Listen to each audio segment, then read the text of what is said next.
മലയാളത്തിലെ ആദ്യത്തെ music director എന്നുള്ളത് സാറാണ് അറിയപ്പെടുന്നത്. അതെ, അതിന് സംശയമില്ല. അപ്പോൾ ആദ്യത്തെ മ്യൂസിക് ഡയറക്ടർ എന്നുള്ള ഒരു റെസ്പെക്റ്റ് ചിദംബരനേ ഉള്ളൂ എന്ന് ചാക്കോച്ചൻ എന്നോട് പറഞ്ഞു. ചിദംബരം പറഞ്ഞത് വളരെ ശരിയാണ്.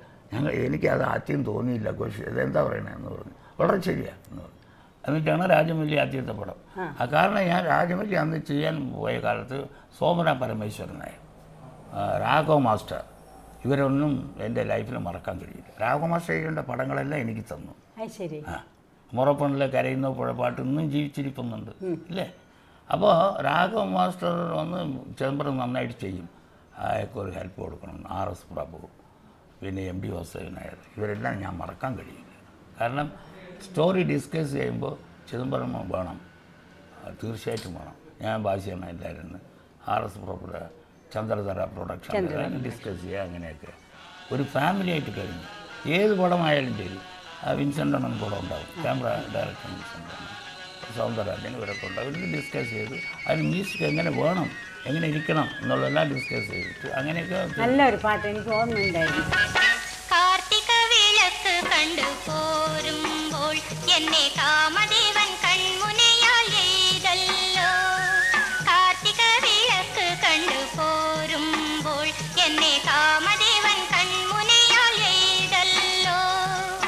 കോവിലിനരികത്തെ ഏഴിലം പാലയാൽ കോമളയാമിനി താലം ചൂടി, കോമളയാമിനി താലം ചൂടി.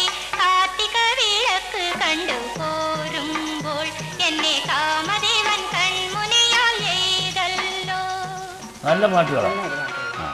അങ്ങനെ കുറേ നല്ല പാട്ടുകളൊക്കെ ചെയ്യാൻ കഴിഞ്ഞാൽ മനസ്സമാധാനത്തോടു കൂടി ഒരു ഒത്തൊരുമിച്ച ഒരു കുടുംബമായിരുന്നു ഞങ്ങൾ. അത് പറയാണ്ടിരിക്കാൻ പറ്റില്ല. കാരണം അതിനെല്ലാം എനിക്ക് മറക്കാൻ കഴിയാത്ത കൂട്ടരാണ് ഭാസ്കർ മാസ്റ്റർ, പിന്നെ രാഘവ മാസ്റ്റർ.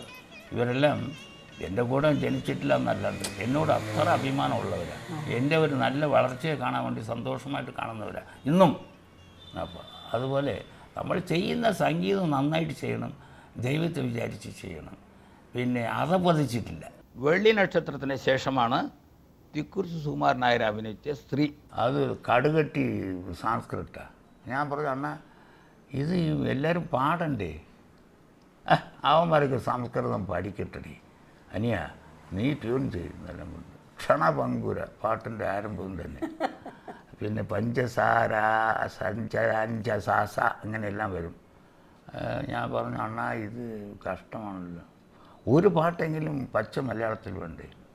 എന്നാൽ ഒരു കവി കാമെഡി ഉണ്ടല്ലോ, അവന് വേണ്ടി ഒരു പാട്ടുണ്ടാക്കാം.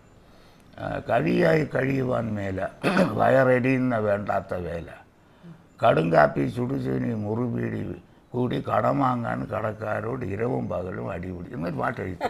ഞാൻ പറഞ്ഞ കൊള്ളാണ്, ഇതുപോലെ നല്ല പാട്ട് അഞ്ഞു മിണ്ടാണ്ടിരി, ഇപ്പോൾ പിള്ളേർ പാടുന്നുണ്ടെന്ന് നോക്കുന്നെല്ലാം പറഞ്ഞു. അവസാനം കവിയായി കഴിയുവാൻ മേല, വയറെരിയുന്ന വേണ്ടാത്ത വേല ഞാൻ പാടി. പാട്ടൊക്കെ റെക്കോർഡ് ചെയ്തു. പാടാൻ കഴിഞ്ഞ് ഞങ്ങൾ വരുമ്പോൾ കവിയായി കഴിയുവാൻ മേല എന്ന് വരുന്ന പാടിയിട്ട് പോയി. ഞാൻ പറഞ്ഞു, എൻ്റെ അണ്ണ ഇതിനായി ഞാൻ പറഞ്ഞത്, ക്ഷണഭങ്കുരം പാടുന്നുണ്ടോ എന്ന് ചോദിച്ചു. വൃത്തിയായിട്ടൊന്നുമില്ല, ഇത് സംസ്കൃതം പഠിക്കേണ്ടതെന്ന് സുകുമാരൻ അങ്ങനെ അറിയാമല്ല. അപ്പോൾ സ്ത്രീയിലും കൂടി റീറെക്കോർഡിങ് ഷൂട്ട് ചെയ്യുമ്പോൾ വേണമെന്ന് പറഞ്ഞു. ഞാൻ പറഞ്ഞാൽ അത് തെറ്റാ. എങ്ങനെയെന്ന് പറഞ്ഞാൽ ഫ്ലൂട്ട് വായിക്കുന്നവന് മഹാവിഷ്ണു വേഷം ഇടാൻ പറ്റും, പാട്ട് പാടുന്നവന് പരമേശ്വരൻ വേഷം ഇടാൻ പറ്റുള്ളൂ. അവൻ സൗന്ദര്യം ഉണ്ടല്ലോ കണക്കില്ല. അപ്പോൾ കിണറ്റിനകത്തിരുന്ന് പാട്ട് പാടുകയെ, അപ്പോൾ തബലെല്ലാം മുകളിലുണ്ടാവും, ചെടിയൊക്കെ വെച്ച് മൈക്കെല്ലാം പിടിച്ചിട്ട്. അപ്പോൾ ഒരു പ്രാവശ്യം പറഞ്ഞു, കള്ളടിച്ചിട്ട് തബല വിട്ടു, ഡക്കാത്ത അവൻ്റെ തലയിൽ വീണു, അകത്തുണ്ടായിരുന്ന പാട്ടുകാരൻ്റെ തലയിൽ. അങ്ങനെ ഒരു കഥയൊക്കെ ഉണ്ട്. അപ്പോൾ റീ റെക്കോർഡിങ്ങിൽ അത് തന്നെ. അപ്പോൾ പിന്നെ സാറ് ഇതിനെ റീ റെക്കോർഡ് അല്ല, റീ റെക്കോർഡിങ് വെള്ളി നക്ഷത്രത്തിൽ അങ്ങനെ ചെയ്തത്. അവർ നേരത്തെ അതുപോലെ റിഹേഴ്സലും ചെയ്ത് വെച്ചിരുന്നേ, സീൻ ബൈ സീനായിട്ട് അവർ അഭിനയിച്ച് ഡ്രാമ പോലെ ഒരു സെറ്റപ്പ്. ക്യാമറ സ്റ്റാർട്ട് ചെയ്താൽ അത് അവർ അഭിനയിച്ചോളൂ. അങ്ങനെ അത് കഴിഞ്ഞ് ഞാൻ പിന്നെ വീണ്ടും മദ്രാസിലേക്ക് വന്നപ്പോൾ എനിക്ക് തിരുവനന്തപുരം റേഡിയോയിൽ ഇൻ്റർവ്യൂവിന് വിളിച്ചു വന്നു. അന്ന് സിനിമ ഫീൽഡ് കുറച്ച് ഡള്ളടിച്ചു. ഇവിടെ ഒരു 9 കൊല്ലം ഞാൻ പണിയെടുത്തു ഇവിടെ കാലിക്കറ്റിൽ. അത് കഴിഞ്ഞ് ഞാൻ വന്നിട്ട് ഇവിടെ വന്നപ്പോൾ എൻ്റെ കൂടെ ഉണ്ടായിരുന്ന ഭാസ്കർ മാസ്റ്റർ, ശാന്ത വിനായർ, ഇവരൊക്കെ പുറത്ത് വന്നു. അവരൊക്കെ സിനിമയിൽ നീലക്കുയിൽ, രാഘവ മാസ്റ്റർ എല്ലാവരും. അപ്പോൾ ഞാൻ മെഡ്രാസിലേക്ക് വന്നപ്പോൾ നമ്മുടെ RS പ്രഭുവിൻ്റെ രാജമല്ലി പടത്തിലേക്ക് മ്യൂസിക്. അപ്പോൾ രാഘവ മാസ്റ്റർ വീണ്ടും റേഡിയോ സ്റ്റേഷനിലേക്ക് പോയി തീരണം, അല്ലെങ്കിൽ ഉദ്യോഗം പോകുമെന്ന് പറഞ്ഞപ്പോൾ പോയി. അപ്പോൾ അങ്ങനെ ചെയ്യേണ്ട പടങ്ങളായി മുറപ്പെണ്ണ്, പിന്നെ പകൽക്കിനാവ്, അങ്ങനെ കുറേ ഒരു 10 പടം വന്നപ്പോൾ ചടചടാന്ന് ബുക്കായി. എല്ലാ പാട്ടും ഹിറ്റായി. കേശാദിപാദം അതുപോലെ നിദ്ര തന്നീരാഴി, കാക്കയ്ക്കും പൂച്ചയ്ക്കും, പിന്നെ കുങ്കുമപ്പൂവുകൾ പൂത്തു. കുങ്കുമപ്പൂവുകൾ പൂത്തു എൻ്റെ തങ്കക്കിനാവിൻ താഴ്വരയിൽ. കുങ്കുമപ്പൂവുകൾ പൂത്തു എൻ്റെ തങ്കക്കിനാവിൻ താഴ്വരയിൽ.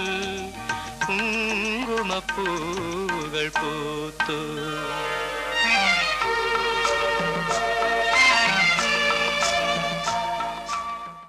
അങ്ങനെ കുറേ നല്ല പാട്ടുകളൊക്കെ ചെയ്യാൻ കഴിഞ്ഞു. അപ്പോൾ കണ്ണേ നീ ഉറങ്ങ് പാട്ട്, ലാ ലാ ലാ ലാ ലാ പോരെ, ലാ ലാ രീ രീ റോ റോ 25 വയസ്സിന് ആവശ്യമുണ്ടോ? പനകേന്ദ്ര ശയന ശ്രീ പത്മനാഭ.